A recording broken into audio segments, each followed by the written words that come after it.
Description है इनका लक्ष्य पॉइंट में। तो आज आप लोग का जो एग्ज़ाम का डेट जो है अब आप लोग का 17 फरवरी जो है बहुत ही करीब है। तो अब आप लोग का पहला जो दिन है हिंदी का पेपर है, तो आप लोग का हिंदी का पेपर मेन जो आप लोग का गेस करवाएंगे, जो आप लोग इसी टॉपिक से 100% क्वेश्चन देखने को मिल सकता है। तो आप लोग इस वीडियो को एकदम ध्यानपूर्वक देखें और ज़्यादा से ज़्यादा क्वेश्चन आप लोग इसमें पढ़ेंगे और इसी में से क्वेश्चन आने का पूरी 100% चांस रहेगा, ठीक है। तो जो हम गेस कराएंगे क्वेश्चन को आप लोग एकदम अच्छे से याद कर लेना है। चलिए, तो सबसे पहले हम आप लोग का चैप्टर नंबर 1 से उठाएंगे यहाँ पर। चलिए, यहाँ पर श्रम विभाजन एवं जाति प्रथा, इसका जो है लेखक का नाम आप लोग को याद होगा, डॉक्टर भीमराव अम्बेडकर, ठीक है ना। तो डॉक्टर भीमराव अम्बेडकर इसके लेखक हैं, ठीक है।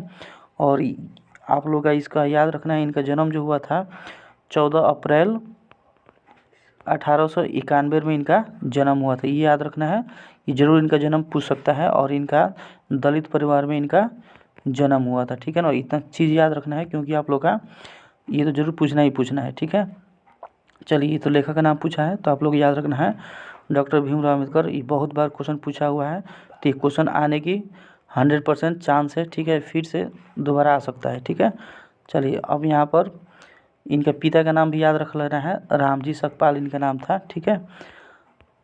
और आप लोग का आधुनिक सभ्य समाज कार्य कुशलता के लिए किसे आवश्यक माना है, तो श्रम विभाजन को आवश्यक माना है। तो आप लोग इसको ज़रूर याद रखिएगा, ठीक है। चलिए, अब आप जो मेन क्वेश्चन वही कराया जाएगा क्योंकि आप लोग का ज़्यादा क्वेश्चन हम नहीं कराएंगे क्योंकि समय बहुत कम है। जाति प्रथा भारत में बेरोजगारी का एक प्रमुख कारण बनी हुई है। तो देखिए, प्रत्यक्ष और प्रमुख ये दोनों कारण बनी हुई है, ठीक है। तो ये आ सकता है क्वेश्चन क्योंकि यहाँ पर बेरोजगारी का सबसे ज़्यादा मुद्दा चल रहा है और रोज़गार भी ज़्यादा बिहार में मिल रहा है, तो इसलिए आप लोग का एग्ज़ाम में देखने को ज़रूर मिलेगा, ठीक है। चलिए, अब हम आगे बढ़ते हैं। मूक न्याय क्या है, तो मूक न्याय का आप लोग का पत्रिका है, ये पूछा हुआ है, एक बार ज़रूर याद रखिएगा। इनका मृत्यु भी आप लोग याद रखना पड़ेगा, ठीक है। मृत्यु इनका कब हुआ था, तो इनका मृत्यु जो हुआ था 1956 में दिल्ली में हुआ था, ठीक है। याद रखना है, इनका जन्म मध्य प्रदेश में हुआ था, ठीक है ना। MP का मतलब मध्य प्रदेश, ठीक है ना। इनका जन्म 1891 में हुआ था, याद रखना है 14 अप्रैल को, ठीक है। तो ये क्वेश्चन आ सकता है आप लोग के एग्ज़ाम में, इसलिए आप लोग को इसको अच्छे से याद रखना है, ठीक है। इनका जन्म फिर पूछा हुआ यहाँ पर, तो इनका जन्म 14 अप्रैल 1891, ठीक है। चलिए, और यहाँ पर देख सकते हैं अम्बेडकर की दृष्टि में भाईचारे का वास्तविक रूप कैसा होता है, तो ये दूध और पानी के मिश्रण की तरह। ये बहुत बार क्वेश्चन पूछा हुआ है। चलिए, इनका एक और ये भी क्वेश्चन याद रखना है, भारतीय संविधान के निर्माण में किसकी महत्वपूर्ण भूमिका थी, तो ये इनका था डॉक्टर भीमराव अम्बेडकर का ही, ठीक है। ये संविधान के निर्माता इनको कहा जाता है, ठीक है। चलिए, अब यहाँ पर एक ये भी क्वेश्चन जो है सभ्य समाज की क्या हो सकता है, तो हम लोग का श्रम विभाजन, ठीक है। और ये क्वेश्चन देखिए, ये पढ़ाई के लिए उच्चतर शिक्षा प्राप्त करने के लिए कहाँ गए थे, तो न्यूयॉर्क गए थे, ठीक है ना, अमेरिका में। चलिए, और भी देख लेते हैं। चलिए, ये क्वेश्चन जो है जाति तोड़क मंडल भाषण लाहौर में कब हुआ था, तो ये क्वेश्चन पूछा हुआ है, इसलिए इसको याद रखना है 1936 में, ठीक है ना। ये क्वेश्चन पूछा हुआ है इसलिए हम करा दे रहे हैं। और ये कहानी है कि भाषण, ये भी पूछा हुआ है। श्रम विभाजन जाति प्रथा ये क्या था, तो ये हम लोग का निबंध था, ठीक है ना। निबंध याद रखना होगा। चलिए, ठीक है। और ये भी पूछा हुआ था, इनका रचना का नाम पूछता है कि इनमें से कौन सी इनकी रचना था, तो ये सारा का सारा इनका रचना है। The caste in India, the untouchables, who are they या हु आर शूद्रास, ये सारा का सारा इनका लिखा हुआ है। तो ये सारा आप लोग को याद रखना है, अगर इनमें से सभी रहेगा तो जरूर मारना है, ठीक है। तो आप लोग का इस चैप्टर से बस आप लोग का इतना ही था क्वेश्चन, ठीक है ना। अब हम दूसरा लेसन पे चलेंगे, ठीक है ना। 2 लेसन पे अब चलेंगे। अब 2 लेसन में बताएंगे आप लोग का क्वेश्चन जो है कौन कौन आ सकता है, ठीक है। पहला लेसन का हो गया, दूसरा लेसन का देख लेते हैं। देखिए, 20 के दांत, तो 20 के दांत का इसके लेखक कौन है, नलिन बिलोचन शर्मा, याद रखना है, ठीक है। पूछा हुआ है क्वेश्चन, इसलिए कह रहे हैं कि इसको याद रखना है। इसका लेखक का नाम नलिन बिलोचन शर्मा, याद रखना है। और इस चैप्टर से कौन कौन क्वेश्चन आ सकता है, तो ये आप लोग को एकदम जो मेन बता रहे हैं उसको याद रखना है अच्छे से। 20 के दांत शीर्षक कहानी के लेखक कौन है, तो ये आप लोग 20 के दांत ये कैसा है, तो ये कहानी है, ठीक है ना। अगर पूछ देगा ये क्या है, तो ये कहानी है, और इसके लेखक कौन है अभी बताया आप लोग का, नलिन बिलोचन शर्मा, ठीक है। इसके बाद में आप लोग का देखिए गिरधर लाल कौन थे, तो ये मदन का पिता था, ठीक है ना। गिरधर लाल वो उनके यहाँ काम करते थे सेन साहब के यहाँ, ठीक है ना। तो याद रखना है सेन साहब का पुत्र खोखा था, ये मदन का पिता है गिरधर लाल, ठीक है। वो ड्राइवर का काम करते थे उसमें। चलिए ये क्वेश्चन बहुत बार पूछा हुआ है एग्जाम में कि मदन ने कासू कितने दांत तोड़े थे, तो ये 2 दांत तोड़े हुए था, ठीक है ना। चलिए तो इससे क्वेश्चन जरूर 1-2 जरूर मिलेगा ही मिलेगा, ठीक है। इनके माता जी का नाम क्या था नलिन बिलोचन शर्मा का, तो ये रत्नावती शर्मा था, ठीक है। नेक्स्ट है आप लोग नलिन बिलोचन शर्मा के कहानियों में किसके तत्व समग्रता से उभर कर आया था, तो ये मनोवैज्ञानिकता का, ठीक है ना। तो ये क्वेश्चन उतना नहीं आ सकता, लेकिन ये क्वेश्चन बहुत पूछा हुआ है कि मोटर कार को किससे खतरा हो सकता था, तो सभी लोग को याद होगा खोखा, ठीक है ना। ये बहुत बार क्वेश्चन पूछा हुआ है, इसलिए इसको अच्छे से याद रखना है, ठीक है। खोखा को कासू भी हम लोग कह सकते हैं, ठीक है। और खोखा खोखी का अर्थ क्या होता है, तो ये पूछा हुआ है आप लोग का, ठीक है। खोखा खोखी किस भाषा है, तो ये बांग्ला भाषा का शब्द है, ठीक है। चलिए ये भी बहुत बार पूछा हुआ है कि ऐसे ही लड़के आगे चलकर चोर डाकू बनते हैं, या पक्ति कहानी के किस पात्र में है, तो ये आप लोग इसी में है सेन साहब, ठीक है ना। इनकी 5 पुत्री थी सेन साहब की। खोखा खोखी का अर्थ क्या होता है, तो ये आप लोग का देखिए बच्चा बच्ची हो जाता है, ठीक है ना। बच्चा बच्ची क्या है आप लोग का ऑप्शन ए। खोखा का क्या नाम है, अभी आप लोग बताए थे, इसको कासू भी बोल सकते हैं। कासू के कितने मदन दो दांत तोड़े थे, याद रखना है, ठीक है ना। और किस खेल में मदन के साथ में शारिक होना चाहता था, ये पूछता है, ठीक है ना। लट्टू याद रखना है। अगर आए तो 20 के दांत कहानी कैसी है, तो ये आप लोग का मनोवैज्ञानिक है, हम लोग को सोच के ऊपर निर्भर बदलने वाला, ठीक है। सेन साहब अपने पुत्र को क्या बनाई, तो बहुत फेमस क्वेश्चन है इसका, ठीक चैप्टर का, ठीक है ना। इसका आंसर होगा बिजनेसमैन या इंजीनियर, ठीक है। इंजीनियर याद रखिएगा। मदन अक्सर किसके हाथों पीटा करता था, तो ये पिता के हाथों पीटा करता था, ठीक है। चलिए अब इसमें चैप्टर से आप लोग का ये आखिरी क्वेश्चन, सेन साहब ने किसे खूब फटकार लगाई थी, तो गिरधर लाल, ठीक है ना। चलिए इस चैप्टर में बस आप लोग का इतना ही रहेगा। अब आप लोग का दूसरा चैप्टर अब हो गया, अब आप लोग का तीसरा चैप्टर हम लोग चलेंगे। तो तीसरा चैप्टर में भी आप लोग का मेन क्वेश्चन कराएंगे, जो आप लोग याद रख लेना है, ठीक है। जो वही क्वेश्चन कराएंगे जो आप लोग को फाइनल एग्जाम में पूछने वाला है, ठीक है। तो चलिए अब तीसरा हम लोग बढ़ते हैं। अब हम लोग तीसरा चैप्टर है हम लोग का भारत से हम क्या सीखें, तो भारत से हम क्या सीखे, इसके लेखक कौन है, तो मैक्स मूलर, ठीक है ना। मैक्स मूलर इसके लेखक हैं। और ये भी याद रखना है कि मैक्स मूलर को वेदांती किसने कहा था, तो स्वामी विवेकानंद, याद रखना है, ठीक है। ये क्वेश्चन पूछा है, स्वामी विवेकानंद को याद रखना होगा, ठीक है। चलिए इस चैप्टर को हम देख लेते हैं, इस चैप्टर में कौन कौन क्वेश्चन आ सकता है। तो देखिए बोलते ही मेरा पहला क्वेश्चन यहाँ पे खुल गया। मैक्स मूलर ने वेदांती किसने कहा था, तो स्वामी विवेकानंद। ये बहुत बार क्वेश्चन पूछा है, इसलिए याद रखना है, ठीक है। 2 नंबर, ये बहुत ही इस चैप्टर का काफ़ी VVI क्वेश्चन।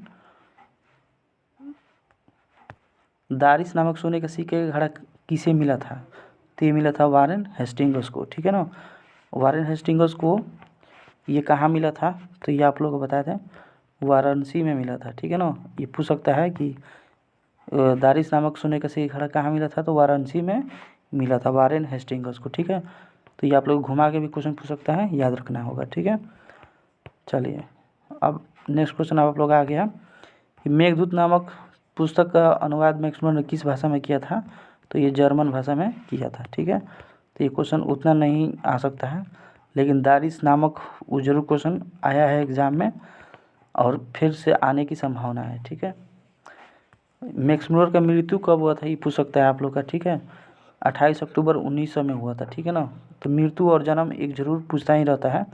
पारसियों का धर्म क्या है, तो ये जरथुस्ट्र, ये क्वेश्चन आया है आप लोग के एग्जाम में, याद रखना है, जरथुस्ट्र याद रखना होगा, ठीक है। ये क्वेश्चन बहुत बार पूछा है, तो जो हम आप लोग करा रहे हैं हम क्वेश्चन, उसी को एकदम याद रखते जाना है, जो अगर याद नहीं होगा तो कॉपी में नोट कर लेना है। जनरल का निगम का संबंध किससे है, तो जनरल का निगम का संबंध किससे था, तो हम लोग का पूरा तत्व से था, ठीक है ना, याद रखना होगा। अब देखिए इसका उल्टा करके क्वेश्चन आ गया कि 172 दारिस नामक सोने का सिक्का घड़ा कहाँ मिला था, तो वारेन हेस्टिंग्स को ये मिला था। ये अभी आप लोग को ये क्वेश्चन कराए थे, वारेन हेस्टिंग्स को ये कहाँ मिला था अभी भी बताए थे। तो इसका आंसर क्या हो जाएगा, तो वाराणसी, ठीक है ना, वाराणसी याद रखना है, ठीक है। चलिए ये क्वेश्चन भी बहुत बार पूछा हुआ है। महारानी विक्टोरिया ने नाइट की उपाधि प्रदान की किसको, तो ये मैक्स मुलर को, ठीक है।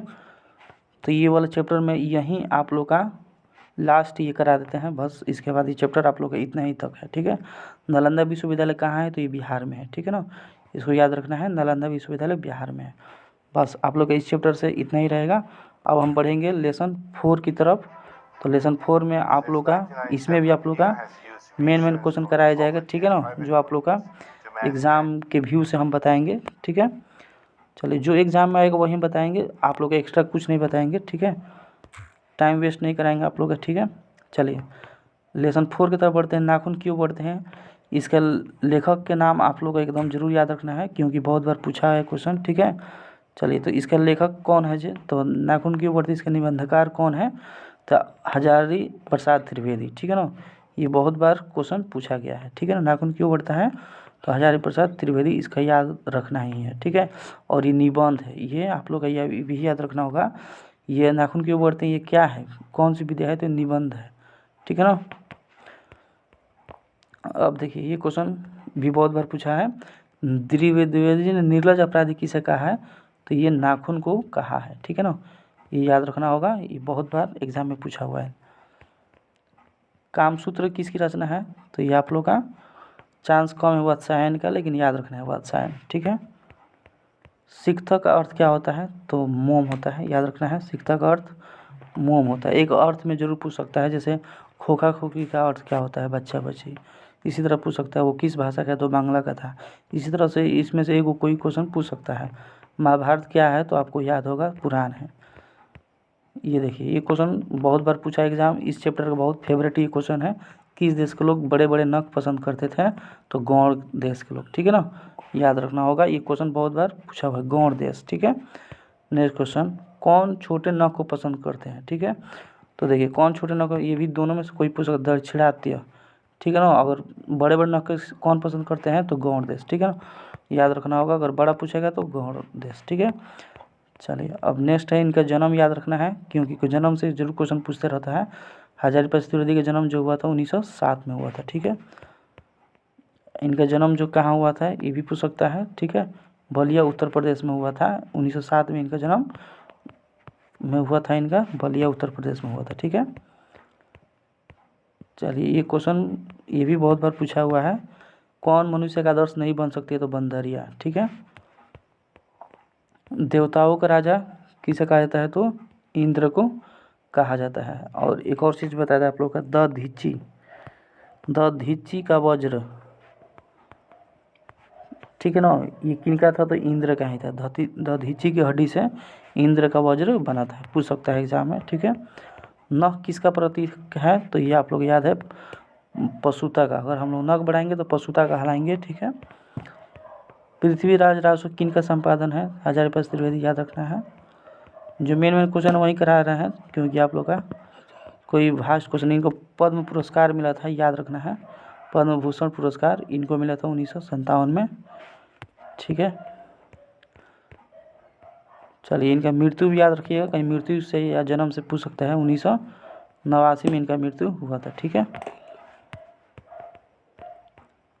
और ये पूछ सकता है कि नाखून का इतिहास किस पुस्तक में मिलता है, तो कामसूत्र, कामसूत्र के रचना है वात्सायन, ठीक है ना, अभी हम लोग देखे थे, ये भी पूछ सकता है।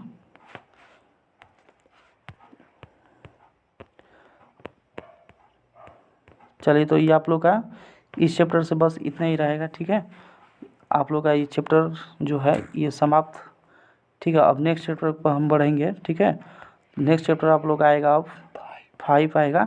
अब 5 में भी बताएंगे मेन क्वेश्चन जो आप लोग का एग्ज़ाम में आने वाला हो वही करेंगे। ये आप लोग का लास्ट वीडियो है, जैसा कि पहले ही बता रहे हैं, इसके बाद आप लोग का मान लीजिए कि यही फाइनल आप लोग का गेस है, और इसके बाद में आप लोग का मान लीजिए कि आप लोग इसी में से आने ही वाला क्वेश्चन, ठीक है। जितना बता रहे हो उसको बस ध्यान से देखिए, और एग्ज़ाम में ज़रूर देखने को मिलेगा, इसलिए वीडियो को ध्यान से देखना है और शेयर और लाइक भी करना है वीडियो को, ठीक है। चलिए ठीक है, अब इसको देख लेते हैं, नागरी लिपि, ठीक है ना। नागरी लिपि इसका आप लोग को पहले बता दें, इसके लेखक कौन है, तो गुणाकर मूल्य, याद रखना होगा, इसका आंसर होगा गुणाकर मूल्य। तो इसके लेखक का नाम याद रखना है ज़रूर, क्योंकि लेखक का नाम जरूर पूछ सकता है इसका। नागरी लिपि का आरंभिक लेख हमें कहाँ मिलता था, तो दक्षिण भारत में पूछा है क्वेश्चन, ठीक है, याद रखना है। नागरी लिपि के आरंभिक लेख हमें दक्षिण भारत में मिला था। चलिए, बेतवा दान पत्र किस समय गई, बहुत बार क्वेश्चन पूछा है, ठीक है ना। इस चैप्टर का सबसे फेवरेट ये क्वेश्चन है, ठीक है ना। 1020 में ये बेतवा पत्र ये मिला हुआ था, ठीक है ना, तो इसलिए इसको याद रखना है, सबसे फेवरेट क्वेश्चन है लेसन 5 का। नेक्स्ट क्वेश्चन आप लोग का, उत्तर भारत से नागरी लिपि के लेख कब से मिलने लगे थे, तो 8वीं शताब्दी में, ठीक है ना, 8वीं शताब्दी याद रखना है, ये क्वेश्चन पूछा है इसलिए इसको याद रखना है, ठीक है। चलिए, ये आप लोग का देख लीजिए, ये किस भाषा में पढ़ाई किए थे, तो ये आप लोग याद रखना है, उतना नहीं पूछेगा लेकिन याद रखना है मराठी भाषा में, ठीक है। अब मराठी भाषा ये कौन सा लिपि है, ये थोड़ा कमेंट करके बताइएगा, ठीक है। मराठी भाषा जो है कौन सा लिपि में लिखा जाता है, देवनागरी या रोमन, जो भी आप लोग को लगे आंसर कमेंट कीजिए। चलिए, नेपाली जो है किस भाषा है, तो ये देखिए, नेपाली जो भाषा है देवनागरी होता है, ठीक है ना। चलिए, इनका जन्म याद रखना है, गुणाकर मूल्य का, इनका जन्म 1935 में हुआ था, ठीक है। गुणाकर मूल्य का जन्म ये जो कहाँ हुआ था 1935 में, तो इनका जन्म जो हुआ था महाराष्ट्र में हुआ था, ठीक है। इन्होंने किस पुस्तक की पुरानी लिपियों को विस्तृत जानकारी दी है, तो अक्षर कथा, ठीक है ना। ये क्वेश्चन देख लीजिएगा। और गुप्तों की राजधानी को क्या कहा जाता है, तो देवनगर, ठीक है ना, देवनगर याद रखना है। चलिए, बस आप लोग का इस चैप्टर से इतना ही क्वेश्चन रहेगा जो बता दिया आप लोग का, बस इनका जन्म याद रखना है और बेतवा दान पत्र और लिपि याद रखना है, ठीक है ना। चलिए, तो इस चैप्टर में से बस आप लोग का यही रहेगा, ठीक है ना। ये वाला एक थोड़ा सा क्वेश्चन देख लीजिएगा, ये क्वेश्चन थोड़ा पूछा हुआ है, पहले दक्षिण भारत की नागरी लिपि क्या कहलाती थी, तो सिद्धम, ठीक है ना। ये आप लोग का तो लेसन नंबर 5 समाप्त करते हैं।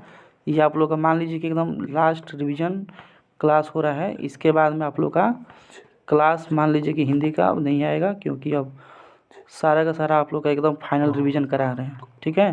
तो आप लोग का मात्र हमको कम समय दीजिए, एकदम आप लोग का रिवीजन करा रहे हैं। चलिए, लेसन 6 पे बढ़ेंगे हम लोग, बहादुर चैप्टर का। चलिए, तो बहादुर चैप्टर के लेखक का नाम बता दीजिए, इसका आंसर क्या हो जाएगा, बहादुर पाठ के लेखक कौन है, तो बहादुर पाठ के लेखक है अमरकांत, ठीक है ना, याद रखना है, अमरकांत इसके लेखक हैं, ठीक है। तो याद रखना है, अमरकांत इसके लेखक हैं। इन्हीं में आप लोग बता दें, बहादुर चैप्टर में एक नेपाली लड़के के बारे में ये कहानी है, ठीक है ना। तो इसके बारे में ज़रूर आप लोग इसको जानते होंगे कहानी के बारे में, लेकिन आप लोग को समय कम है तो आप लोग को इम्पोर्टेंट क्वेश्चन बताया जाएगा, ठीक है। चलिए, समय न गवाते हुए स्टार्ट करते हैं। चलिए, यहाँ पहला नंबर क्वेश्चन है, मौत का नगर किस लेखक की कहानी का संग्रह है, तो अमरकांत, ठीक है ना। चलिए, नेक्स्ट क्वेश्चन है, अमरकांत किस कहानी लेखन के लिए पुरस्कृत किया गया था, तो डिप्टी कलेक्टरी, ठीक है ना।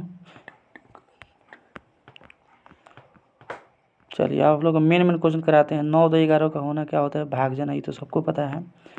बहादुर तुमको अपनी माँ की याद आती है, ऐसा कौन पूछता है, ये क्वेश्चन आ सकता है, ठीक है ना। किसने पूछता है, तो निर्मला, ठीक है ना। किसने बहादुर के डंडे से पिटाई कर दी, चलिए, तो किसने किया था, तो ये किशोर ने, ठीक है ना, याद रखना है। चलिए, तो ये क्वेश्चन आप लोगों को ये जरूर आ सकता है, याद रखना, किशोर ने इसको डंडे से पिटाई किया था। नाश्ता पानी के बाद बातों को क्या छानने लगी, इस जिलेबी, ठीक है ना, तो याद रखना होगा जिलेबी, क्वेश्चन पूछा हुआ है, ठीक है। जो बहादुर पे चैप्टर से आप लोग का 3 से 4 क्वेश्चन जरूर पूछा रहेगा, ठीक है, इसलिए याद रखना होगा। चलिए, बहादुर चैप्टर का नाम आप लोग को याद रखना है, इसके लेखक कौन है, अमरकांत, ठीक है ना। निर्मला कौन थी, तो निर्मला आप लोग का ये थी कहानीकार की पत्नी थी, ठीक है ना। बहादुर वहीं पे आके काम करता था, नौकर का लेखक के यहाँ। चलिए, बहादुर कहाँ से भाग कर आया था, तो ये नेपाल से भागा हुआ था। पहले ही बताया था आप लोगों ने, नेपाल की कहानी थी ये, नेपाली लड़का था वो। कहानीकार के लड़के का क्या नाम है, तो ये किशोर था, ठीक है ना, किशोर, ठीक है। किशोर ने ही डंडे से पिटाई की थी, किसकी, तो बहादुर की, ठीक है। बहादुर कौन था, तो देखिए बहादुर एक नौकर था, ठीक है ना। ये लेखक यहाँ नौकर का काम करता था, ठीक है, जो अपने घर से भाग कर आया था। तो और इनका देखिए अमरकांत जी का स्वाधीनता संग्राम में कब भाग लिए, इसको छोड़ दीजिए। ये चलिए, ये क्यों भागा था, बहादुर अपने घर से क्यों भागा था, तो ये अपने माँ के मार के कारण। तो माँ के मार के कारण क्यों भागा था, तो ये माँ उसको क्यों मारी थी, तो एक दिन क्या हुआ था कि वो अपने भैंस को मारा था बहादुर ने, ठीक है ना। इसी के चलते माँ ने बहादुर को मार दिया, इसी के चलते बहादुर अपने घर से भाग गया, ठीक है। चलिए अब नेक्स्ट क्वेश्चन आ गया 16 नंबर। रिश्तेदार की पत्नी को कितने रुपये खो गए थे। देखिए यहाँ पर इसको चोरी का भी इल्ज़ाम लगाया जाता है। बहादुर को तो 11 रुपया इसका चोरी हुआ था, ठीक है, जरूर याद रखना है, ये क्वेश्चन पूछेगा। रुपये खोने का प्रपंच किसने रचा था, तो कहानी के रिश्तेदार ने, ठीक है ना, याद रखना है, कहानी के रिश्तेदार। अब यहाँ पे एक आप लोग का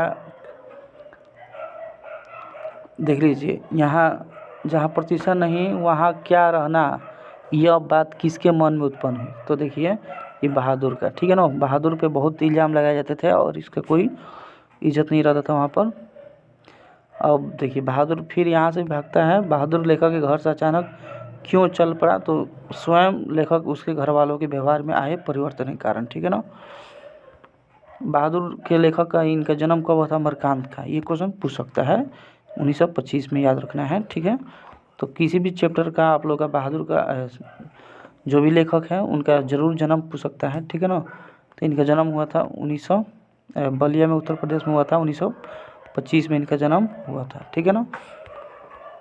चलिए किन है, अब चलिए आप लोग का ये जो है चैप्टर से आप लोग का बस यही क्वेश्चन आने वाला है कि ये क्वेश्चन आया है बहादुर का पूरा नाम क्या था, तो दिल बहादुर, ठीक है ना, याद रखना है। चलिए ये निर्मला आंखों पर क्या रख कर रोने लगे, आंचल, ठीक है ना।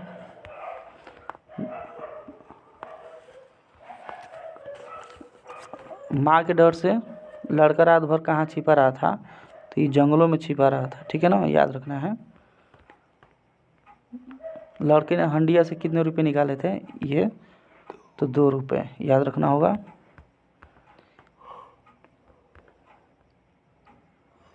हाँ ये क्वेश्चन आया है, बहादुर लेखक की पत्नी निर्मला को किस रूप में देखता था, तो माँ के रूप में देखता था, ठीक है ना।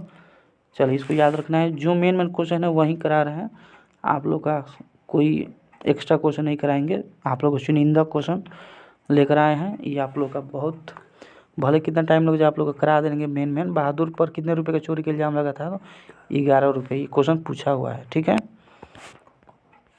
चलिए तो आप लोग ये चैप्टर जो है ये समाप्त हो गया, ठीक है।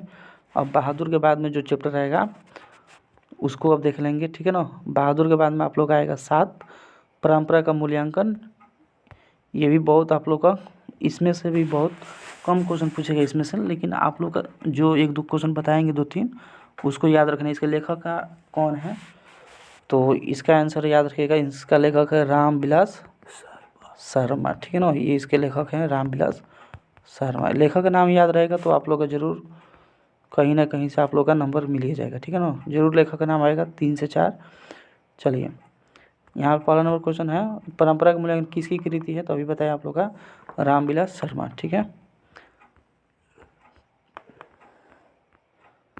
आप लोग का मेन क्वेश्चन कराया जाएगा, बाकी कोई आप लोग का ये नहीं कि आप लोग का भारी क्वेश्चन कराया, मतलब जो लड़ने वाला वही क्वेश्चन कराया जाएगा। इनका जन्म कब हुआ था, इनका जन्म याद रखना है 10 अक्टूबर 1912 को इनका जन्म हुआ था, ठीक है ना। चलिए इनका इसमें से ज़्यादा क्वेश्चन नहीं पूछ सकता है, ठीक है। चलिए ये पूछ सकता है आप लोग का कि परंपरा का मूल्यांकन किस विधा की रचना है, तो ये निबंध है, ठीक है ना, निबंध याद रखना है।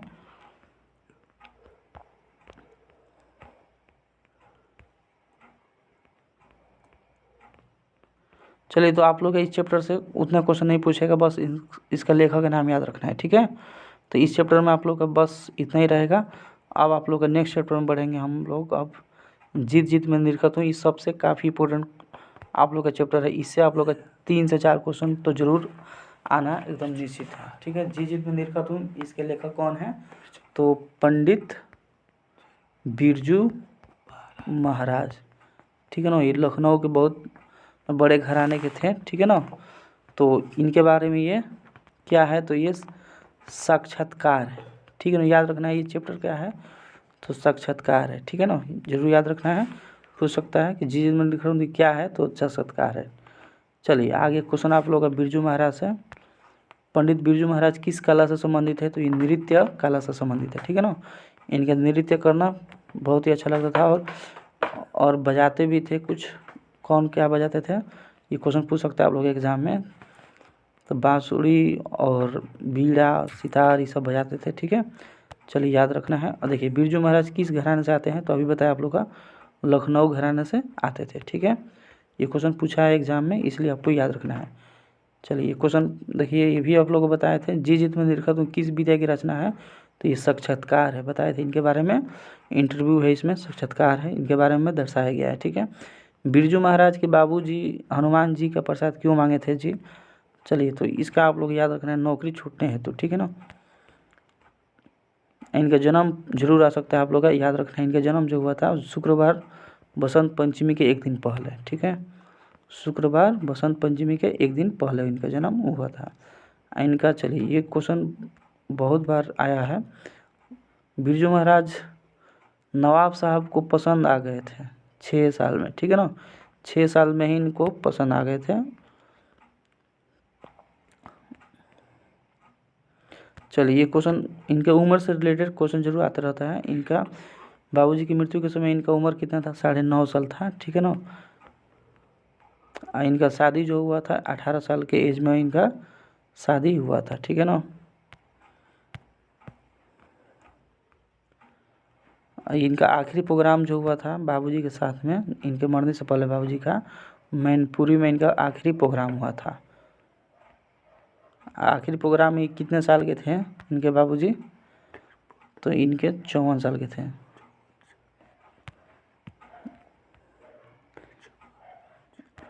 ये कथक से जुड़े थे, ठीक है, याद रखना है।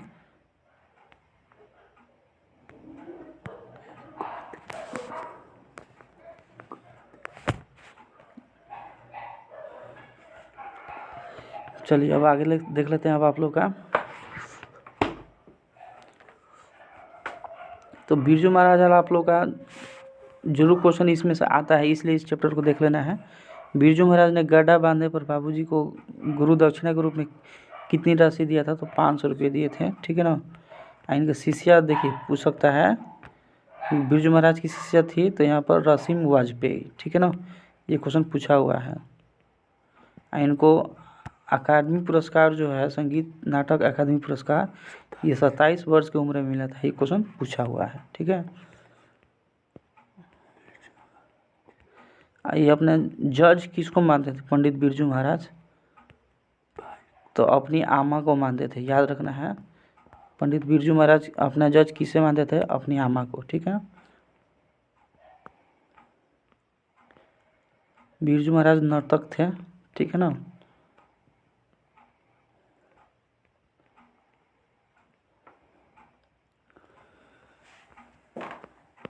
चलिए तो आप लोग का ये जो है क्वेश्चन आप लोग इसमें से यही क्वेश्चन आ सकता है। इनका जन्म याद रखना है, इनका पंडित बिरजू महाराज का जन्म जो हुआ था लखनऊ में हुआ था, ठीक है। इनके गुरुवाइन कौन थी? तो उनकी माँ यानी उनकी आमा, ठीक है ना। उनकी आमा ही थी उनकी गुरुवाइन यानी कि जज, ठीक है।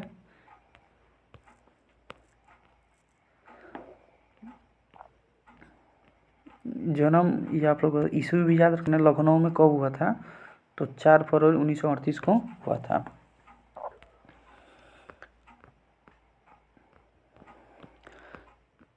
चलिए इनके पिता कौन थे? तो प्रसिद्ध नर्तक थे, ठीक है ना। चलिए तो आप लोग इस चैप्टर से बस इतना ही आएगा, 2-4 ही क्वेश्चन आता है, ठीक है।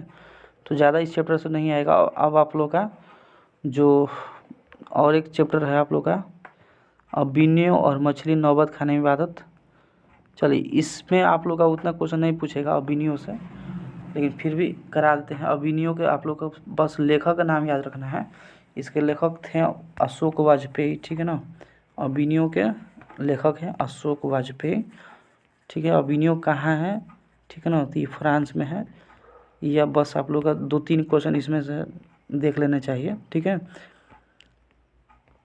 अशोक वाजपेयी का जन्म याद रख लेना है क्योंकि पूछ सकता है, ठीक है ना। 16 फरवरी 1941 को, ठीक है। 16 जनवरी है, ठीक है। इनके माता का नाम था निर्मला देवी। चलिए तो एक रोन नदी है, ये थोड़ा जान लेना है, ठीक है। रोन नदी दूसरी ओर अभिनयों का एक आर हिस्सा है जो कहाँ जाता है, तो ये बिलनवल लाविन्यो, ठीक है ना। रोन नदी कहाँ बहती है, तो ये अफ्रीका में बहती है, ये पूछ सकता है, ठीक है ना। अभिनय किस नदी किनारे है, तो रोन नदी, ठीक है ना। रोन नदी के बारे में यही क्वेश्चन आया हुआ था, ठीक है ना।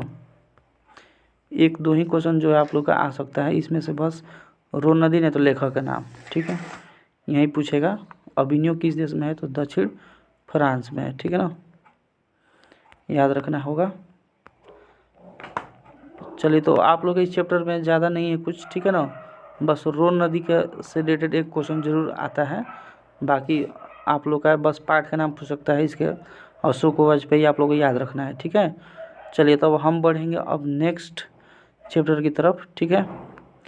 मछली चैप्टर को हम लोग देख लेते हैं, ठीक है। इसके लेखक हैं विनोद कुमार शुक्ल, ठीक है ना। ये आप लोग के चैप्टर से थोड़ा सा क्वेश्चन देखने को मिल जाएगा, 1-2 क्वेश्चन इससे ज़रूर मिलेगा।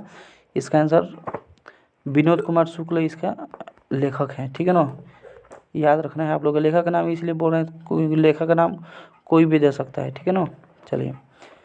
चलिए संतु यहाँ पर जो था भीगने से बचने के लिए कहाँ खड़ा हो गया था, तो ये मकान के नीचे खड़ा हुआ था। ये क्वेश्चन आ सकता है, ठीक है।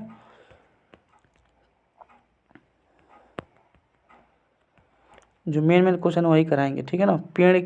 पेड़ पर कामरा किनकी रचना है, डी विनोद कुमार शुक्ल का ही जी का है, ठीक है।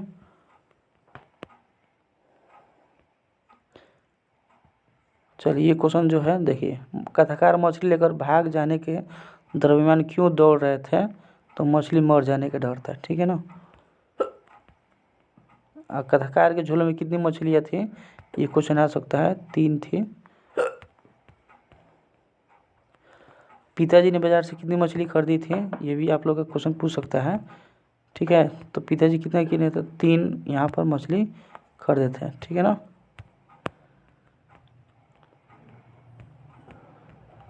इनका जन्म कब हुआ था विनोद कुमार शुक्ल का, जो मछली चैप्टर के लेखक हैं विनोद कुमार शुक्ल, इनका जन्म छत्तीसगढ़ में हुआ था। जन्म जरूर आप लोग याद रखना है, ठीक है ना। मछली से कौन डर रहा था, मछली से कौन डर रहा था, तो संतु, ठीक है ना, संतु डर रहा था।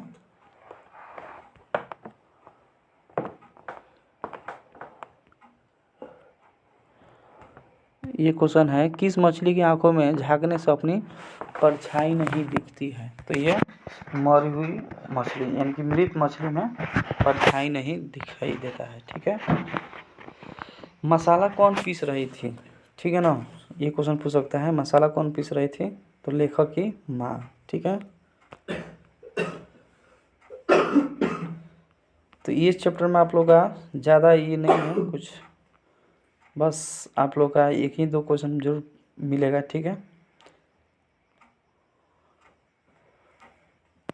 किसे घर में मछली या मांस खाना अच्छा नहीं लगता था, तो माँ को, ठीक है ना। तो इस चैप्टर में आप लोग का बस इतना ही रहेगा। अब हम लोग नेक्स्ट चैप्टर में आएंगे लोग, ठीक है। तो नेक्स्ट चैप्टर में देखते हैं कि इसमें से कितना क्वेश्चन बन सकता है। चलिए, नौबत खाने में इबादत, ठीक है। तो ये नौबत खाने में इबादत जो है ये क्या है, तो ये व्यक्ति चित्र है, ठीक है ना। चलिए बिस्मिल्लाह खां के बारे में इनका व्यक्ति चित्र किया गया इस चैप्टर में, नौबत खाने में इबादत। बिस्मिल्लाह खां जो है शहनाई वादक थे, ठीक है ना, याद रखना है, ये क्वेश्चन पूछ सकता है। बिस्मिल्लाह, ये क्वेश्चन आया भी है, ठीक है ना। बिस्मिल्लाह खां शहनाई वादक थे, याद रखना है, ठीक है ना। चलिए ये क्वेश्चन पूछा है, शहनाई के रीढ़ किस तरह के पौधे से तैयार किया जाता है? तो नरकट एक पौधा होता है, उसी से शहनाई का रीढ़ तैयार किया जाता है, ठीक है ना। चलिए, ये चैप्टर का जो लेखक हैं यतीन्द्र मिश्र, इनका जन्म कहाँ हुआ था? नौबत खाने में इबादत, इस चैप्टर के लेखक हैं यतीन्द्र मिश्र, इनका जन्म हुआ था उत्तर प्रदेश, ठीक है।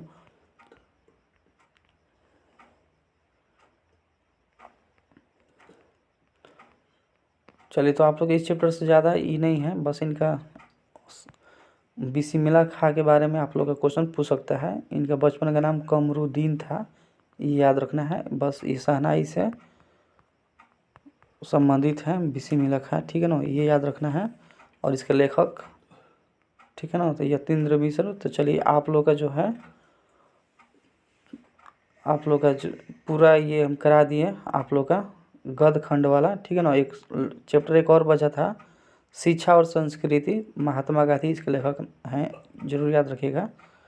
चलिए, अब हम आप लोग का गद्य खंड से आप लोग का समाप्त हो गया, ठीक है ना। अब आप लोग का काव्य खंड से करा देते हैं, ठीक है। काव्य खंड वाला जो चैप्टर है बहुत ही इम्पोर्टेंट चैप्टर है, क्योंकि आप लोग का इस चैप्टर से भी क्वेश्चन देखने को बहुत मिलता है। चलिए, अब आप लोग का एक और चैप्टर आप लोग का हिंदी को 3 भागों में बांटा गया है। एक काव्य खंड है, एक गद्य खंड है, और आप लोग का एक जो है वर्णिका है, ठीक है ना। तो वर्णिका वाला का भी देख लेते हैं कि क्योंकि वर्णिका वाला से ज़्यादा क्वेश्चन पूछा रहता है, जैसे कि दही वाली मागमा, ठीक है ना। दही वाली मागमा से क्वेश्चन आप लोग का आता रहता है। चलिए, यहाँ पर देख सकते हैं आप लोग, मागमा क्या बेचती थी? तो ये दही बेचती थी, आपको सभी को याद होगा, ठीक है। इस चैप्टर से ज़रूर क्वेश्चन आएगा, ठीक है ना, इसलिए याद रखना होगा। इसके लेखक पूछ सकता है, दही वाली मागमा के लेखक कौन है? तो दही वाली मागमा के लेखक कौन है? श्रीनिवास, ठीक है, श्रीनिवास इसका लेखक याद रखना है, ठीक है। और दही वाली मागमा का प्रमुख पात्र कौन है? तो मागमा ही है, ठीक है ना। चलिए, आप लोग हम मागमा और इसमें बहू के बारे में ये आप लोग एक कथा है, ठीक है। मागमा और बहू में क्या विवाद था, किस बात को लेकर विवाद, एक क्वेश्चन पूछ सकता है, ठीक है ना। चलिए, तो ये आप लोग का सब्जेक्ट में पूछ सकता है। चलिए, तो इनका कहाँ से कहानी? तो बेंगलुरु से ही कहानी, ठीक है ना। दहेल मागमा कहानी किसे संदेश देती है? तो बहुओं को देती है। मागमा परिवार में कुल कितने सदस्य थे? 4, ठीक है ना, याद रखना। इस चैप्टर में सभी को याद होगा, ये आया है क्वेश्चन। इनका श्रीनिवास जो है इसके लेखक हैं मागमा के। तो इनका जन्म कहाँ हुआ था? तो कर्नाटक, बेंगलोर की राजधानी कर्नाटक है, ठीक है ना। आगे देखते हैं, कथावाचक वर्षों से मागमा को कौन सी वस्तु दिया करती थी? तो ये दही, ठीक है ना। मागमा की बहू का नाम क्या था? तो नाजमा, सभी को याद होगा, ठीक है ना। इसी से विवाद था, तो किसके लिए? तो बेटों पर आधिपत्य जमाने के लिए, ठीक है ना। चलिए, ये कन्नड़ भाषा में ये लिखा गया था, दही वाली मागमा जो कहानी है। दही वाली मागमा कहानी का हिंदी अनुवादक कौन है? तो BR नारायण, ठीक है ना। रंगप्पा कौन था? तो ये बहुत बार क्वेश्चन पूछता रहता है। रंगप्पा गांव का एक जुआरी था, ठीक है ना। ये गांव का एक जुआरी आवारा था, ठीक है। चलिए, मागमा एवं नजमा के बीच झगड़ा मिटाकर अच्छा संबंध स्थापित करने का माध्यम कौन था? तो मागमा का पोता, ठीक है ना। कथावाचक को मागमा क्या कहती थी? तो ये माँ जी, ठीक है। दही वाली मागमा का कथावाचक कौन है? तो ये आप लोग का बताइए किए थे। चलिए, आप लोग का तो इस चैप्टर में आप लोग का ज़्यादा से ज़्यादा 2-3 क्वेश्चन आएगा, ठीक है। तो याद रखना है, बहू की धासा कैसी थी? तो मगरमच्छ सी थी। तो ये आप लोग के चैप्टर में बस इतना ही रहेगा। अब हम लोग बढ़ेंगे नेक्स्ट में, तो जो मेन क्वेश्चन है वही करा रहे हैं, आप लोग का ज़्यादा क्वेश्चन नहीं कराया जाएगा। नेक्स्ट क्वेश्चन है ढहते विश्वास, ठीक है ना। ढहते विश्वास आप लोग का क्वेश्चन इसमें से आता है ज़रूर। ढहते विश्वास 21 राज्य को बाढ़ एवं सूखा से प्रभावित दिखाया गया है। तो ये आप लोग का उड़ीसा, ठीक है ना। उड़ीसा आप लोग का जो है महानदी पे जो बांध बना है, ठीक है ना, इसी के बारे में आप लोग की कहानी है। ठीक है, चलिए, ढहते विश्वास के कहानीकार कौन है, तो इसका आंसर याद रखना है सातकोड़ी होता है। ये बहुत बार एग्जाम में पूछा हुआ है। ठीक है, चलिए, ढहते विश्वास कहानी के प्रमुख पात्र कौन है, तो लक्ष्मी थी। ठीक है ना, लक्ष्मी कौन थी, ये जरूर क्वेश्चन पूछता है आप लोग का। तो ढहते विश्वास की एक प्रमुख पात्र थी, ये आप लोग को याद रखना होगा। ठीक है, लक्ष्मी कौन थी, तो ये आप लोग को याद हो गया। और ये इसके पति जो है लक्ष्मण थे, और ये कहाँ नौकरी करते थे, कोलकाता में नौकरी करते थे। क्वेश्चन आगे आंसर लिखने के लिए तो आप लोग लिख सकते हैं इसी तरह। ठीक है ना, ढहते विश्वास कहानी में कहाँ के जन जीवन का चित्रण किया गया है, तो अभी आप लोग क्वेश्चन देखे तो उड़ीसा में आप लोग का जो बाढ़ टूट जाता है उसी पर ही कहानी है। चलिए, इस किस नदी का वर्णन किया गया है, अभी आप लोग बताए थे महानदी का इसमें वर्णन किया गया है इस पाठ में। ठीक है, ढहते विश्वास किस भाषा में रचित है, तो उड़िया भाषा में है, याद रखना है। और लक्ष्मी कौन थी, पूछ सकता है, एक दिन महिला थी। ठीक ना, चलिए, लक्ष्मी के पास कितनी ज़मीन थी, तो 1 बीघा मात्र ज़मीन थी। ठीक है, ढहते विश्वास कहानी किस राज्य की प्राकृतिक आपदा पर आधारित है, ये बार बार क्वेश्चन आप लोग का आ रहा है, उड़ीसा। ठीक है ना, उड़ीसा से आप लोग का ये, क्योंकि वहाँ पे महानदी है, वहाँ का बांध इसका टूट जाता था, इस नदी पे बना था जो था। ठीक है ना, चलिए, किस नदी का भयावह आप लोग का दृश्य प्रस्तुत किया गया है, तो महानदी का। ठीक है ना, याद रखना है महानदी का ही। चलिए, अब यहाँ पर ये क्वेश्चन पूछा है, लक्ष्मी के गांव के समय किस देवी देवता के मंदिर थे, तो माँ मुंडेश्वरी देवी एवं भगवान शिव का था, याद रखना होगा। ठीक है, बाढ़ के पानी को रोकने के लिए गांव के लोग किस बांध को मजबूत करने का प्रयास कर रहे थे, ये क्वेश्चन पूछा है आप लोग का, दलेई बांध। ठीक है ना, दलेई बांध था। चलिए, ये क्वेश्चन कौन स्वयं दल के साथ बांध की मरम्मत में लगा हुआ था, तो गुरुनिधि। ठीक है ना, चलिए, आप लोग इस चैप्टर से जो मेन क्वेश्चन है वो बता दिए, तो आप लोग का 2 चैप्टर जो है अभी इसमें का समाप्त हो गया। चलिए, अब हम लोग बढ़ते हैं तीसरा लेसन, माँ चैप्टर, माँ कहानी का तीसरा लेसन है। चलिए, इसमें आप लोग का मंगू के बारे में है। ठीक है ना, चलिए, इस चैप्टर का भी क्वेश्चन बहुत बार पूछा हुआ है, तो आप लोग का इस चैप्टर को बहुत अच्छे से देख कर जाना होगा। मंगू किस कहानी की पात्र थी, तो माँ कहानी की पात्र थी। ठीक है ना, चलिए, इसके कहानीकार आप लोग को जरूर याद रख लेना है, इसके कहानीकार कौन है, तो ईश्वर पेटेलिकर थे। ठीक है ना, माँ कहानी के लेखक ईश्वर पेटेलिकर थे। माँ कहानी में किसकी ममता का वर्णन किया गया है, तो माँ का। ठीक है, चलिए, माँ कहानी का प्रमुख पात्र मंगू थी। मंगू कैसी लड़की थी, तो ये पागल थी। ठीक है ना, ये क्वेश्चन पूछा हुआ है। माँ किस भाषा से रचित है, तो गुजराती में ये है। ईश्वर पेटेलिकर का रचना कौन है, तो खून की सगाई। ठीक है, माँ कहानी किसके द्वारा लिखी गई थी, ईश्वर पेटेलिकर। उल्टा भी पूछ सकता है, माँ कहानी में कौन पागल था, तो मंगू था, ये तो याद है, ये क्वेश्चन आ सकता है। और यहाँ ये क्वेश्चन आप लोग का पूछा है, किसके पागलपन सुधार देख लोग मंगू की माँ को अस्पताल जाने की सलाह दे रहे थे। ठीक है ना, तो कुसुम भी थी। चलिए, तो याद रखना होगा, मंगू की उम्र कितनी थी, तो 12 वर्ष, याद रखना, ये क्वेश्चन पूछा हुआ है। तो इस चैप्टर से लगभग 3 सवाल तो जरूर आने ही हैं। मंगू की माँ को कितने पुत्र थे, तो 2। ठीक है, मंगू जिस अस्पताल में भर्ती हुई वहाँ के कर्मचारी कैसे है, तो व्यवहार कुशल। ठीक है ना, कहानी का प्रधान पात्र कौन है, तो माँ ही है।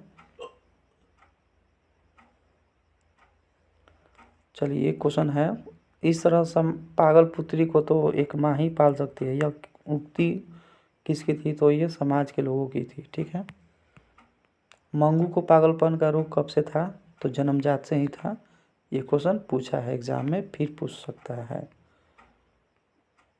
चलिए, नेक्स्ट क्वेश्चन देख लेते हैं।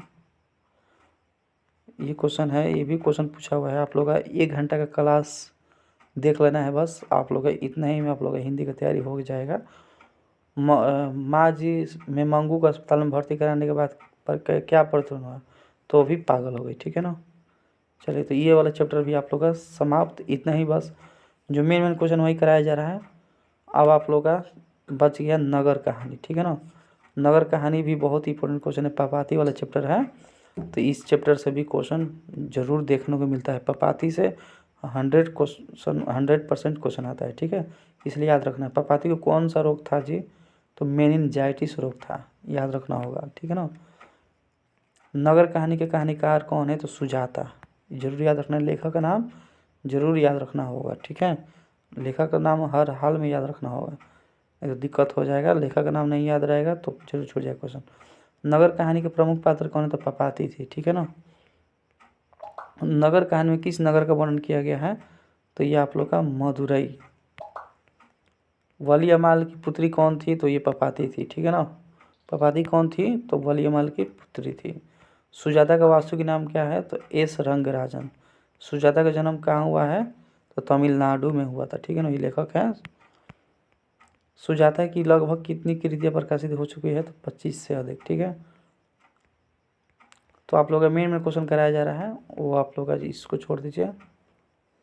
चलिए, नगर कहानी में किसे संदेश दिया गया है, मतलब क्या संदेश दिया गया है, तो नारियों को शिक्षित होना आवश्यक है। पपाती कौन थी,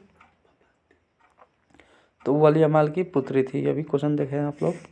पपाती अस्पताल में भर्ती क्यों नहीं हो पाई थी, ये क्वेश्चन पूछा है। वलियामाल की अशिक्षा के कारण, ठीक है ना, ये क्वेश्चन पूछा हुआ है, इसलिए याद रखना है। बड़े डॉक्टर, ये पूछा है, बड़े डॉक्टर साहब पपाती के संदर्भ में क्या आदेश दिए थे, तो वो अस्पताल में भर्ती करते हैं, तो ठीक है। चलिए, तो आप लोग का ये चैप्टर भी समाप्त। पपाती से 2-3 क्वेश्चन जरूर आएगा, ठीक है, याद रखना ही होगा। अब लास्ट चैप्टर आप लोग का बच गया, इसको देख लेते हैं। धरती कब तक घूमेगी, इसके बारे में देख लेते हैं। देखिए, सीता को अपने घर में ही कैसा महसूस हो रहा था, तो घुटन, ठीक है ना, ये क्वेश्चन पूछा है एग्जाम में। धरती कब तक घूमेगी, इसके कहानीकार कौन है, तो ये कहानी है, इसके कहानी हम लोग का सावर दैया, ठीक है ना, तो याद रखना होगा सावर दैया। धरती कब तक घूमेगी के प्रमुख पात्र कौन है, तो सीता है, ठीक है ना। धरती कब तक घूमेगी कहानी है, तो राजस्थान की है, ठीक है ना।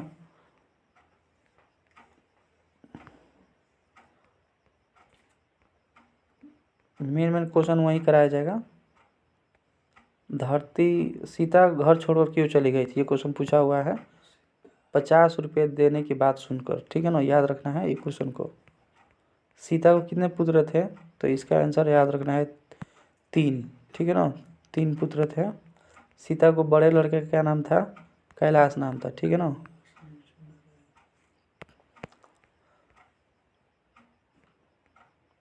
कैलाश की पत्नी का क्या नाम था, राधा, ठीक है ना। इतना ही नहीं पूछ सकता है, इसको छोड़िए। चलिए, ये पूछ सकता है, कैलाश ने अपनी माँ सीता को कितने रुपए देने की माँ देने के लिए कहा, तो ये 50 रुपये, ठीक है ना। हाँ, किसके भीतर आंसुओं का समुद्र भर गया, सीता।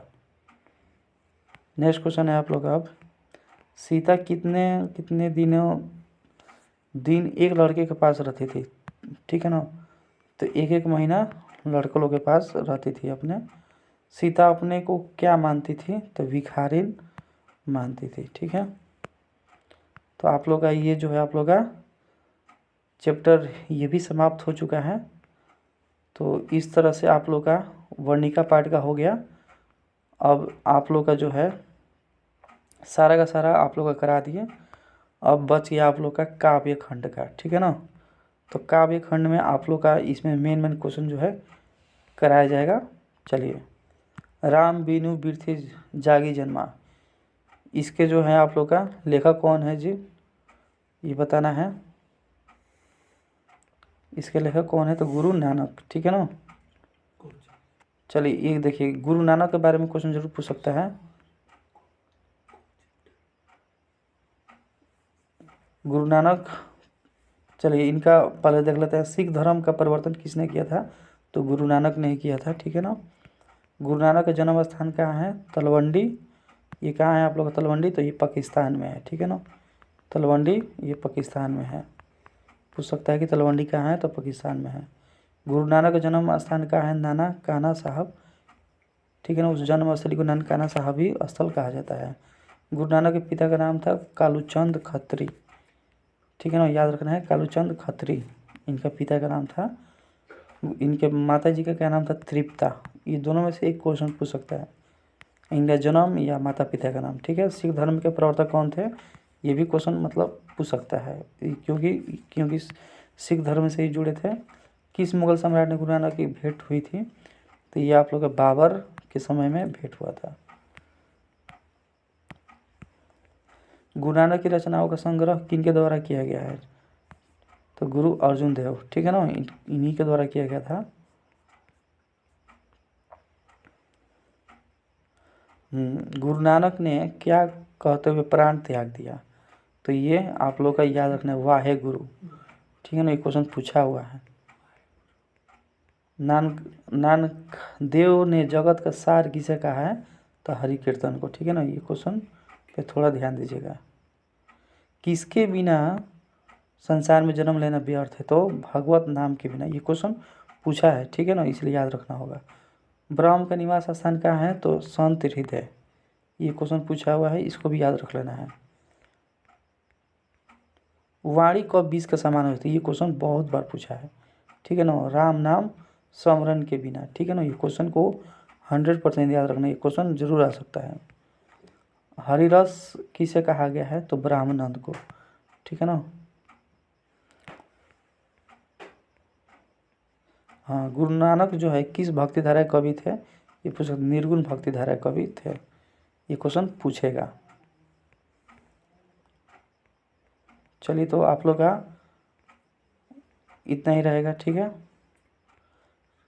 इस चैप्टर में आप लोग का इतना ही रहेगा। इनका जन्म जो हुआ था याद रख लेना है, 1469 में हुआ था, तलवंडी में हुआ था। ठीक है ना, पाकिस्तान में जो है ननकाना साहब ही बोला जा सकता है वहाँ का। इनका जन्म जो हुआ था आप लोग का तलवंडी, लाहौर। ठीक है, देख सकते हैं। इनके पिताजी का नाम कालूचंद खत्री था, माता का नाम था तृप्ति।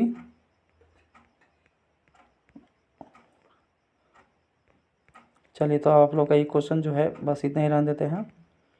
अब आप लोग का अगला चैप्टर बढ़ते हैं। ठीक है, इनका मृत्यु जो हुआ था 1539 में होता, याद रखना है। तो आप लोग का वर्णिका चैप्टर अब जो है ख़त्म हो चुका है। आप लोग का काव्य चल रहा है। ठीक है ना, प्रेम ऐनी श्री राधिका। चलिए, तो आप लोग का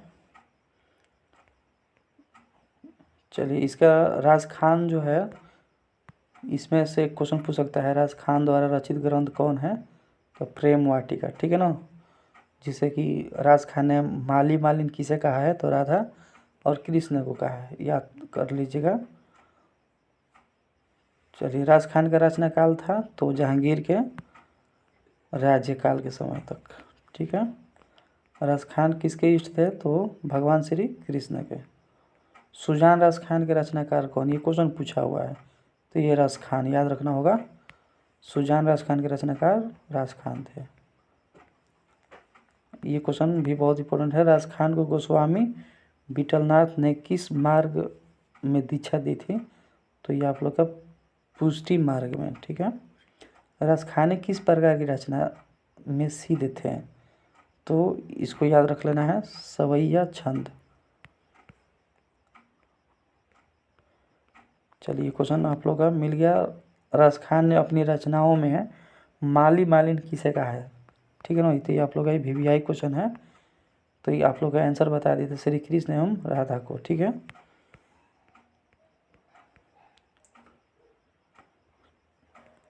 चलिए, तो इस चैप्टर में आप लोग को बस इतना ही आ सकता है एग्जाम में। राज खान ने चित्चोर किसे कहा है, श्री कृष्ण को। ठीक है ना, चलिए, तो लेसन 2 इसमें का समाप्त हो गया। अब हम लोग लेसन 3 पाएंगे। ठीक है, चलिए, अति सुधो स्नेह को मारक, इसके लेखक है घनानंद। ठीक है ना, चलिए, घनानंद किस काल के कवि हैं, ये क्वेश्चन आएगा। ठीक है ना, तो ऋतु युग के। ये आप लोग का धारा याद रखना है, कवि का जो कौन सा धारा के हैं, ये जरूर क्वेश्चन पूछता है। घनानंद किसके द्वारा मारे गए, तो ये जो था नादिर शाह के सैनिक के द्वारा। ठीक है ना, याद रखना होगा।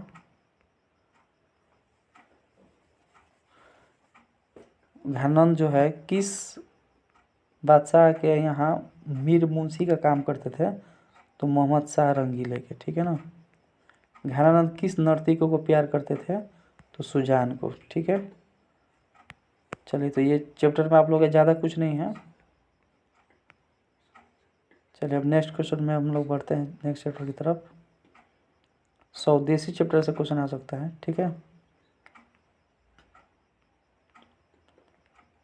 स्वदेशी चैप्टर में ज़्यादा उतना नहीं है, लेकिन फिर भी प्रेमधन की मृत्यु कब हुआ था ये याद रखना है, 1922 में।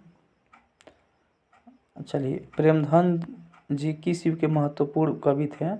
तो भारतेंदु युग के। ठीक है ना। चलिए तो इस चैप्टर में आप लोग का जो है ये उतना नहीं पूछेगा, इसको हम लोग छोड़ देते हैं, खाली बस लेखक का नाम याद रखिएगा।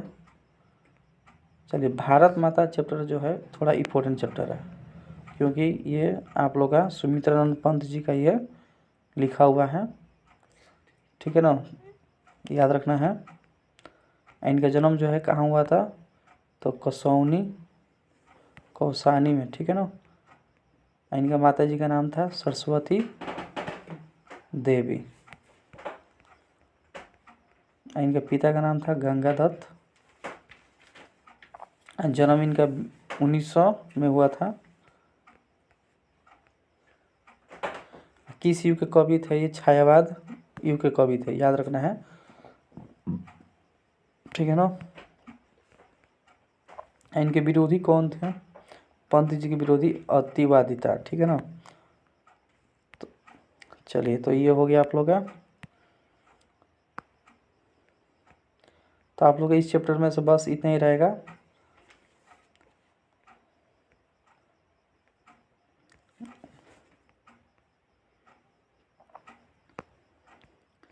चलिए तो इसमें चैप्टर में आप लोग का जो पंत जी के बारे में जो है ये पूछ सकता है कि आप लोग का कि आज के युग में भारत माता कहाँ निवास करती है?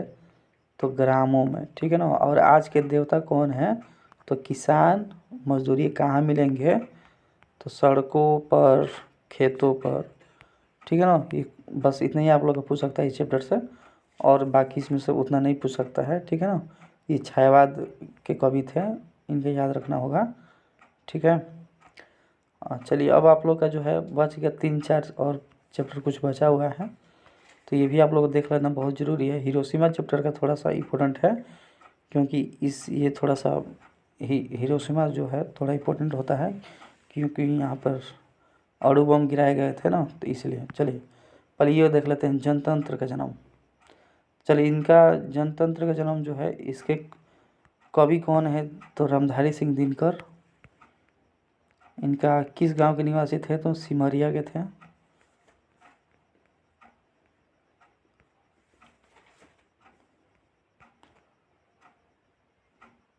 चलिए, ये भी कौन युग के कवि थे? तो छायावाद उत्तर छायावाद युग के थे। ठीक है ना।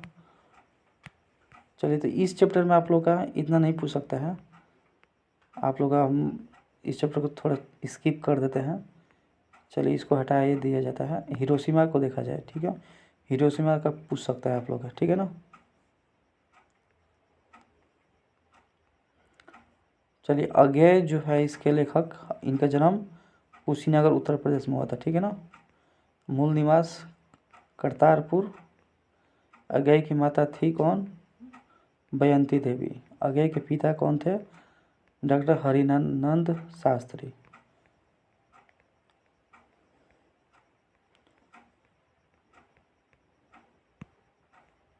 हिरोशिमा के रचनाकार कौन है? तो देख लीजिए, सच्चिदानंद हीरानंद वात्स्यायन अगेय। ठीक है ना। हिरोशिमा पॉइंट में बड़ी सूरज कहाँ से निकलता है? ये क्वेश्चन पूछेगा। ठीक है ना। तो ये आप लोग को याद रखना है, फट्टी मिट्टी से। ठीक है ना।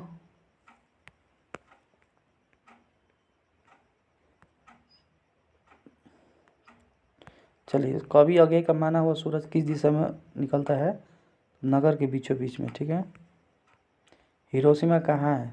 चलिए क्वेश्चन बहुत इंपॉर्टेंट है, आप लोग याद रखना होगा। हिरोशिमा जापान में है, जो अमेरिका ने ही जापान पे परमाणु बम गिराया हुआ था। बहुत से यहाँ पर तबाही हुआ था, बहुत से लाखों लोगों की यहाँ से जान चला गया था।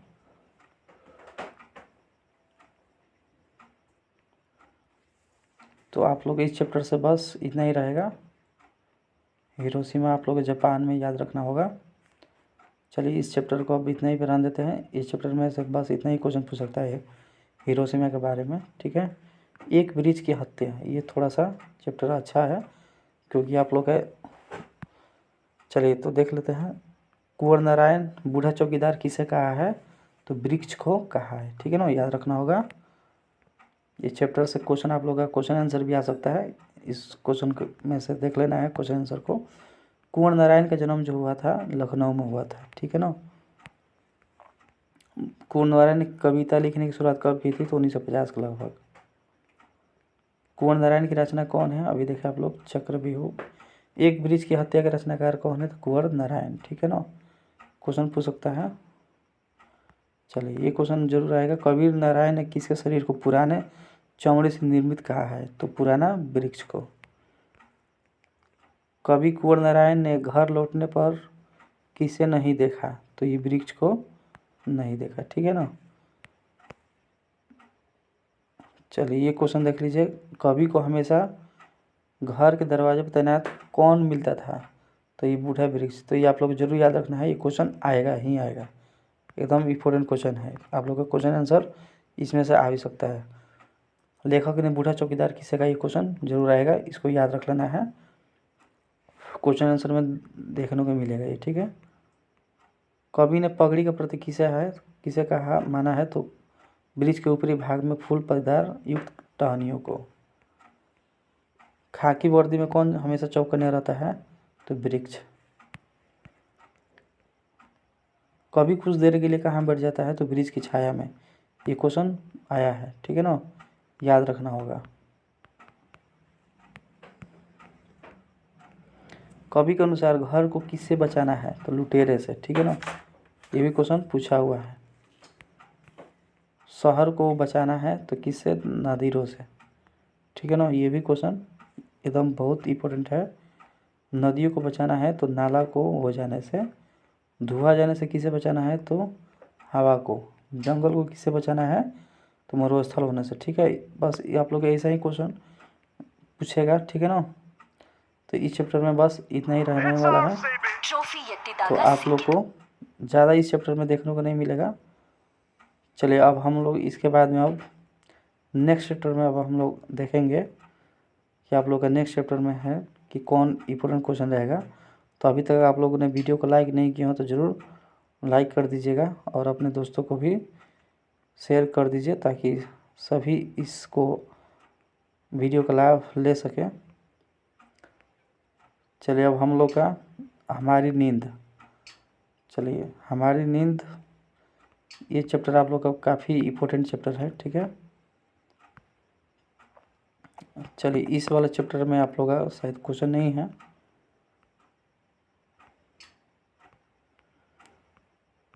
अक्षर ज्ञान, ये थोड़ा सा। चलिए तो अब आप लोग का बस आज के लिए इतना ही, मिलते हैं नेक्स्ट वीडियो में। अब आप लोग का हिंदी ऑब्जेक्टिव बस इतना ही देख लीजिए, आप लोग के लिए बस इतना ही रहेगा, ठीक है।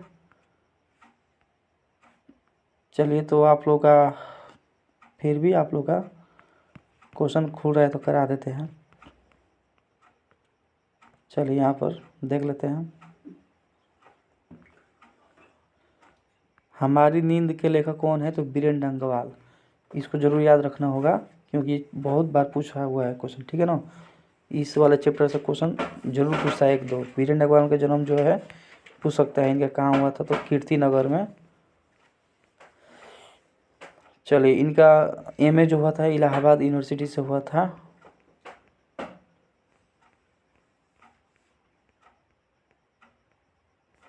बीरेन अग्रवाल की रचना कौन है?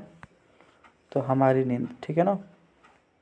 तो आप लोग इस चैप्टर से यहीं आप लोग का पूछ सकता है लेखक का नाम। चलिए तो बस आप लोग के लिए इतना ही और आप लोग के लिए बेस्ट ऑफ लक। हिंदी के लिए आप लोग का इतना ही ऑब्जेक्टिव में से अगर याद कर लेते हैं तो आप लोग का 100 में से तो आप लोग इतना में से अगर कर लेते हैं अच्छे से तो 40 क्वेश्चन आप लोग ज़रूर कर सकते हैं, ठीक है ना। बाकी आप लोग का हिंदी ग्रामर रहेगा, आप लोग का 20 से 25 क्वेश्चन आप लोग का हिंदी ग्रामर से पूछेगा, ठीक है ना। तो हिंदी ग्रामर के लिए आप लोग को अच्छे से एक बार रिवीजन कर लेना चाहिए। संज्ञा, सर्वनाम, कारक, इशारा देख लेना है। उपसर्ग हो गया, ठीक है ना, काल हो गया, पर्यायवाची हो गया, विलोम हो गया, मुहावरा हो गया, लोकतिया हो गया, ये सब देख लेना है, ठीक है। चलिए, तो वीडियो अच्छा लगा तो जरूर लाइक कीजिएगा। मिलते हैं नेक्स्ट वीडियो में, तब तक के लिए बाय बाय।